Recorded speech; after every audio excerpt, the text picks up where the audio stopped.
Students, today we have a lesson from class 9th algebra. Topic है हमारा sets. First lesson algebra class 9th है sets. इसकी first exercise हम लेंगे practice set 1.1, जिसे मैंने एक्सरसाइज 1.1 लिखा है. ओके, थोड़ा सा बेसिक होता है सेट्स करने के लिए, और वो थोड़ा सा बेसिक आपको ध्यान से करना है. टेक्स्ट का पेज नंबर 3 अगर आप ध्यान से थोड़ा सा इंट्रो पढ़ते हैं तो आपको क्लियर होगा. ओके, नंबर 1 चीज़ है set. What is sets? Sets is a group and collection of anything.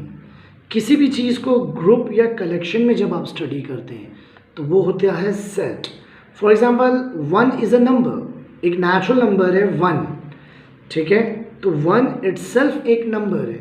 But जब हम कहते हैं नेचुरल नंबर्स, तो in natural numbers we have 1 2 3 4 5 6 7 8 up to infinity. तो ये है set of natural numbers, set of whole numbers. Okay, set of prime numbers, even numbers, odd numbers. एक day होता है, a day is a day.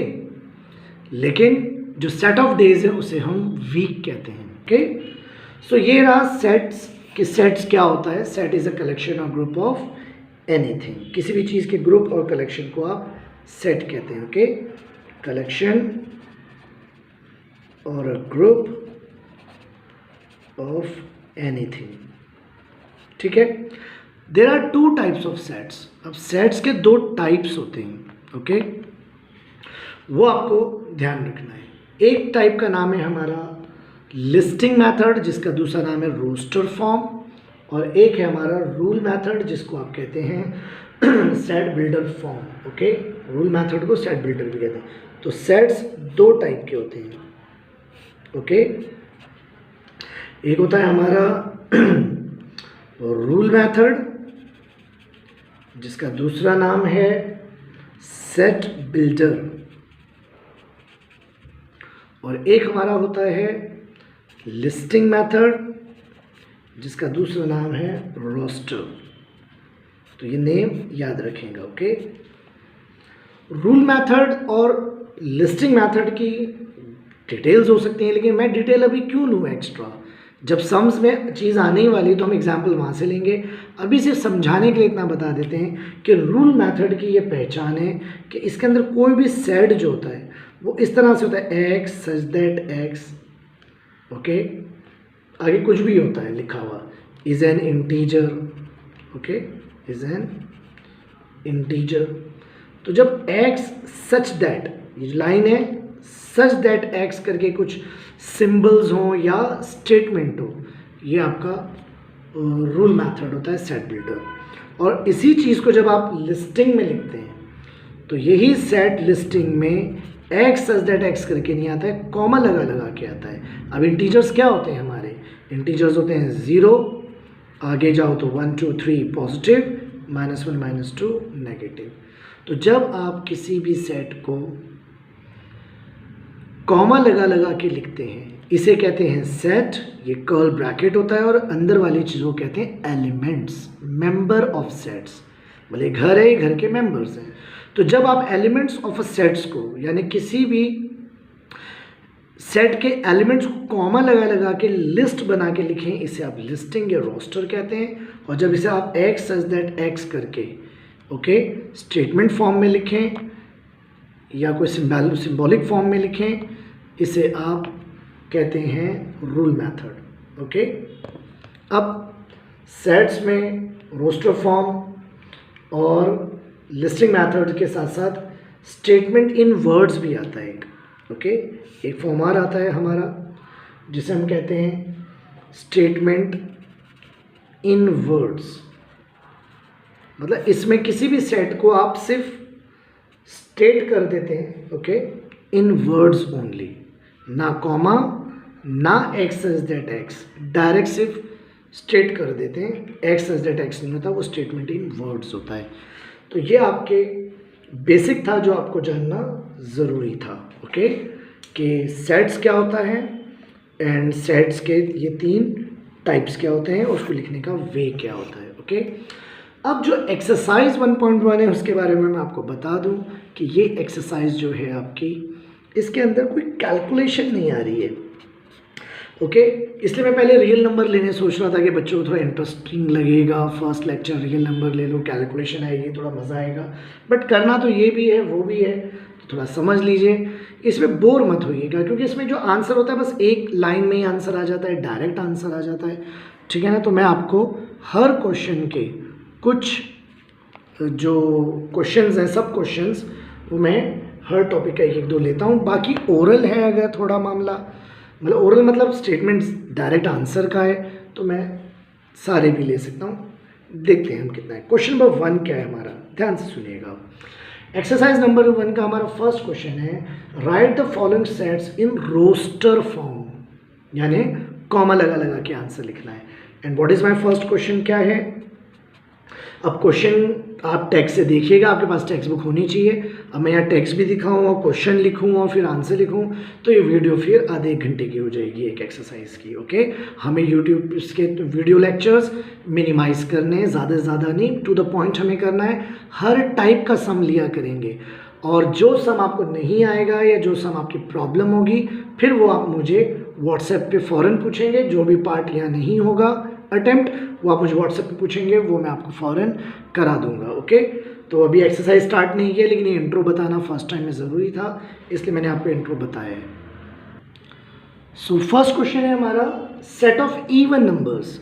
तो बस set of even number, आपको knowledge होनी चाहिए कि इवन नंबर्स क्या होता है, और आप इसका डायरेक्ट आंसर लिखेंगे। जी हाँ, ये क्वेश्चन लिखने के बाद आप डायरेक्ट आंसर लिखेंगे।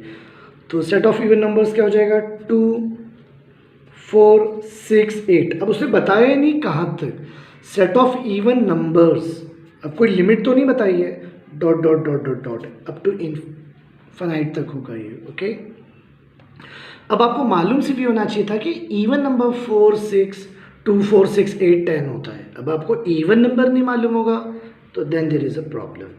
सेकंड क्वेश्चन हमारा, set of even prime numbers. Prime numbers वो होते हैं जो अपने ही टेबल में आते हैं, अपने टेबल के अलावा किसी और के टेबल में नहीं आते हैं। बट उसने बोला set of even prime number. Even prime number सिर्फ 2 होता है, 2 के अलावा नहीं होता है, तो 2 इज द आंसर। बस डायरेक्ट आंसर। सिर्फ नॉलेज होनी चाहिए कि इवन प्राइम नंबर 1 से 50 के बीच में कौन है। तो prime number starts from 2, 2 prime है, 3 प्राइम है, 5 प्राइम है, देन 7 प्राइम है, then 11 13। Okay, prime numbers are the numbers जो अपने ही टेबल में आए, बट इवन प्राइम नंबर सिर्फ 2 है। तो दिस इज योर आंसर, बस एक लाइन का।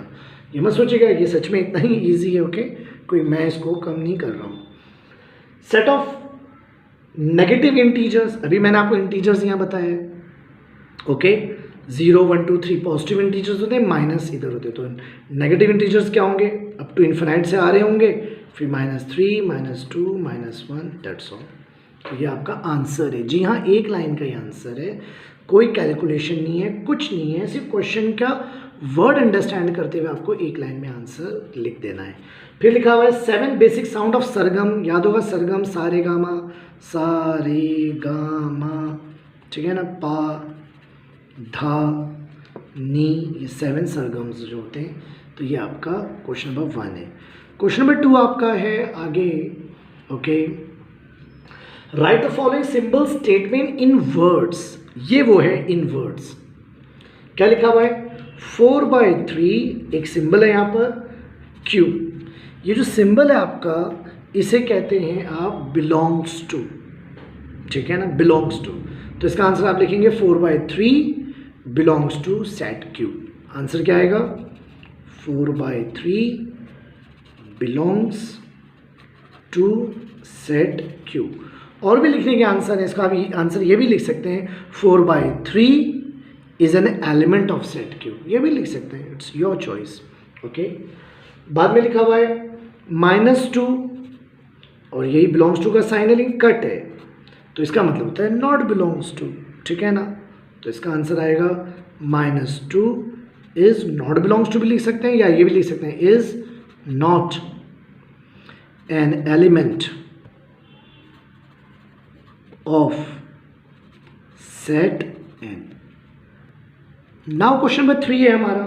क्या लिखा है, right any 2 set of listing method और रूल मेथड। कोई भी सेट लिख दो, तो कोई भी लिख दो, ऑफ योर एनी चॉइस, कुछ भी लिख दो।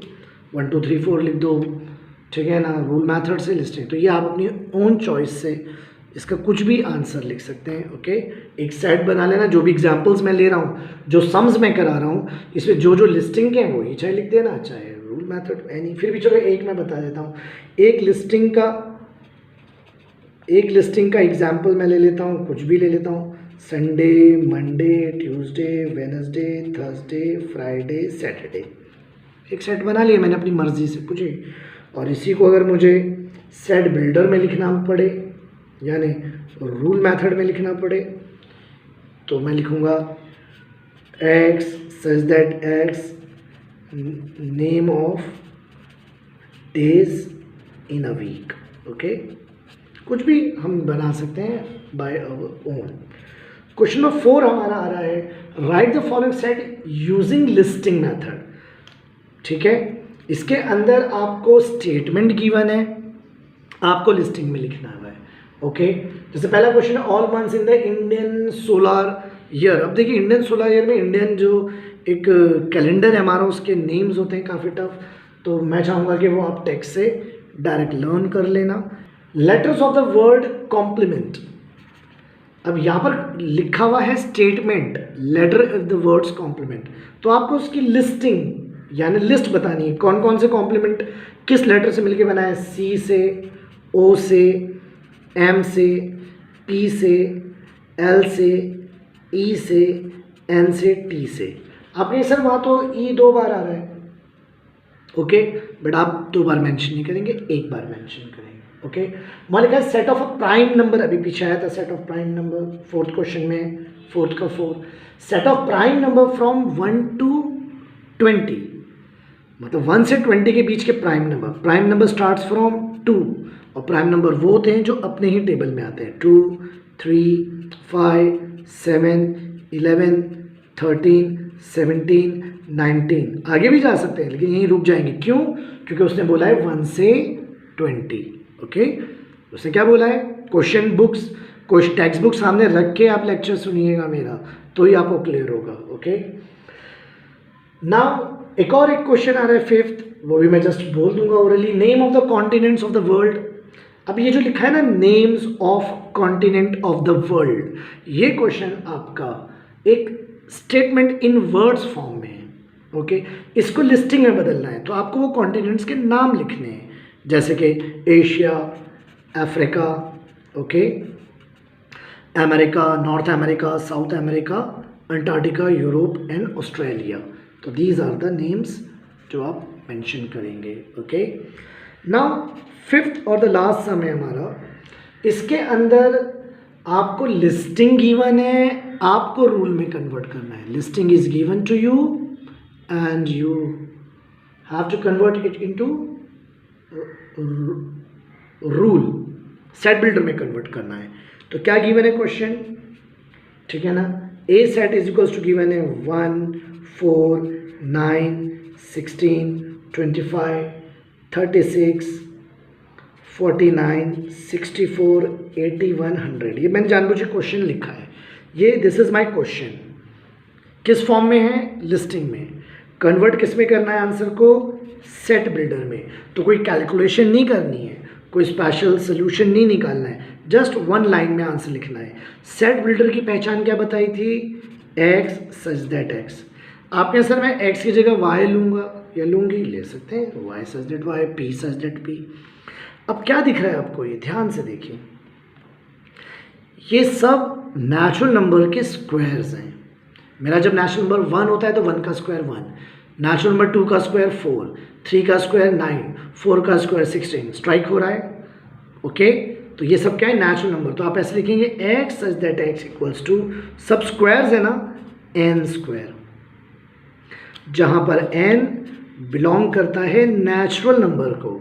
अब कहाँ तक है, ओनली 100 तक है ना, तो लिखेंगे n is less than equals to 10, बस, बिकॉज लिमिट है यहाँ 100 तक है, तो यहाँ लिखेंगे n is less than equals 10। This is your answer, बस एक लाइन का ही आंसर है। चलिए एक सम और लेते हैं इसमें से, या 1-2 ले लेंगे और, ठीक है। अब देखिए संडे मंडे ट्यूसडे आ ही गया यहाँ पर, तो संडे मंडे ट्यूसडे क्या होता है आपका, मैंने अभी पीछे जो एग्जाम्पल लिया था ठीक है ना, नेम ऑफ अ डेज, तो वही एग्जाम्पल यहाँ पर आ गया है। नेक्स्ट लिखा हुआ है एक बी सेट है आपका, दैट इज 6, 12, 18, 24, 30, 36, 42, 48। अब इसको ध्यान से देख के बताओ ये क्या है। ये क्वेश्चन है, दिस इज माय क्वेश्चन, अब इसका आंसर लिखना है। कैसे लिखना है? सेट बिल्डर में। सेट बिल्डर में क्या होता है? एक्स इज दैट एक्स, आप कहेंगे सर फिर एक्स वाई आप लिख सकते हैं, वो कोई प्रॉब्लम नहीं है। अब ये क्वेश्चन देख के आपको समझना है कि ये क्वेश्चन में है क्या, ये 6, 12, 18। आपको नहीं लगता ये 6 का टेबल है? ठीक है, तो आप इसे मल्टीपल ऑफ 6 भी लिख सकते हैं, वरना इसका answer is equals to 6n करेंगे, जहाँ पर n आपका बिलोंग्स टू नेचुरल नंबर है, यानी जब n 1 है तो 6 1 ज़ा 6, जब n 2 है तो 6 2 ज़ा 12, जब n 3 है तो 6 3 ज़ा 18, जब n 4 है तो 6 4 ज़ा 24। लेकिन कहाँ तक है? सिर्फ 48 तक है वो। ओके, तो 6 कितना ज़ा 48 होता है? 6 8 ज़ा 48 होता है। तो आप या तो यहाँ लिख देंगे n belongs to natural number where n less than equals to 9 लिख दीजिए, या इक्वल्स टू नहीं लिख सकते, sorry, n is less than 9। Less than 9 मतलब 8। और अगर इसी को आप चाहो तो मैं और करके भी लिख रहा हूँ, आप ऐसे भी लिख सकते हैं, ये भी राइट है n लेस देन 9, या लिखेंगे n less than equals to 8, ये दोनों राइट है। चाहे ये लिखो या लिखो, आपको पूरे मार्क्स मिलेंगे। तो this is all about your first exercise class 9th। Okay, chapter number 1 sets, exercise number 1.1। मैंने सबसे पहले आपको ये बताया कि सेट्स में आपका डेफिनेट सेट्स क्या होता है, इसके 2 मेथड्स बताए, एग्जाम्पल्स बताया, स्टेटमेंट्स में भी सेट होता है। फिर मैंने आपको बताया एक्सरसाइज के जो हमारे 4-5 सम्स हैं, मैंने उसको आपको सॉल्व करके दिया, जिसमें मैंने आपको एवरी टाइप ऑफ सम लिया है। इसमें कोई कैलकुलेशन नहीं है, तो घबराना नहीं कि कोई कैलकुलेशन नहीं है, ये डायरेक्ट आंसर कैसे आ रहा है, यही आपको प्रैक्टिस और लर्न करना है। ओके, कोई डाउट होगा तो आप मुझे व्हाट्सएप करेंगे फ़ौरन। Thank you.